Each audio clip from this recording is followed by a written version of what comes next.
NEET தேர்வு இல்லாத மருத்துவத்துறை சார்ந்த படிப்புகளுக்கு Vinayaka mission school of allied health science, Chennai, Pondicherry, Salem.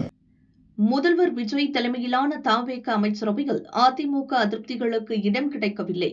இதனால் முன்னாள் அமைச்சர்கள் வேலுமணி, சண்முகமணி எம்எல்ஏக்கள் மத்தியில் கடுமையான அதிருப்தி எழுந்துள்ளது. தற்போது வேலுமணி தரப்பில் 25 எம்எல்ஏக்களும், பழனிசாமி தரப்பில் 22 பேரும் உள்ளனர்.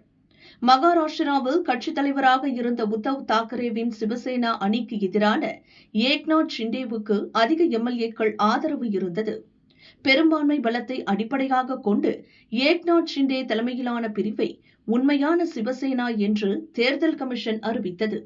தற்போது வேலுமணி தரப்பில் அதிகமானோர் இருப்பதால் டெல்லியின் ஆசை பெற்று ஷிண்டே போல கட்சியை தன்வசப்படுத்த வாய்ப்பு உள்ளது.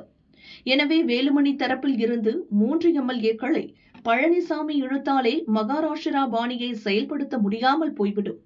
இதற்காக வேலுமணி தரப்பில் இருக்கும் சில எம்எல்ஏக்களை குறிவைத்து பழனிசாமி பேசி வருகிறார்.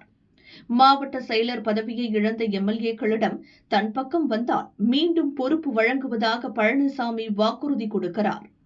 ஏற்கனவே தன் பக்கம் இருக்கும் எம்எல்ஏக்களை கவனிக்க தயாராகி இருக்கும் பழனிசாமி எதிர் தரப்பிலிருந்து எம்எல்ஏக்கள் வந்தால் அவர்களை கவனிக்கவும் முடிவு செய்துள்ளார்.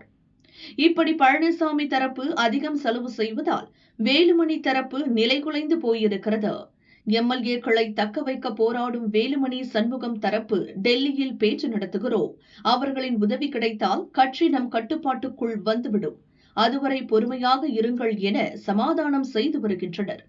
அடுத்து தாவேகாவிடமும் வேலுமணி அணி சில கோரிக்கைகளை முன்வைத்துள்ளனர். அமைச்சரவையில் இடம் கிடைக்காததால் எங்கள் ஆதரவு எம்எல்ஏக்கள் அதிருப்தி அடைந்துள்ளனர். இதை சரி செய்ய ஓரிரு மாதங்களாவது வேண்டும்.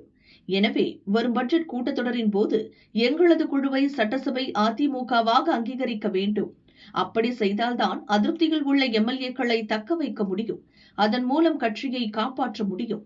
தமிழக அமைச்சரவையில்தான் இடம் தரவில்லை, இந்த உதவியையாவது செய்யுங்கள் என வேலுமணி தரப்பு கேட்டுள்ளது.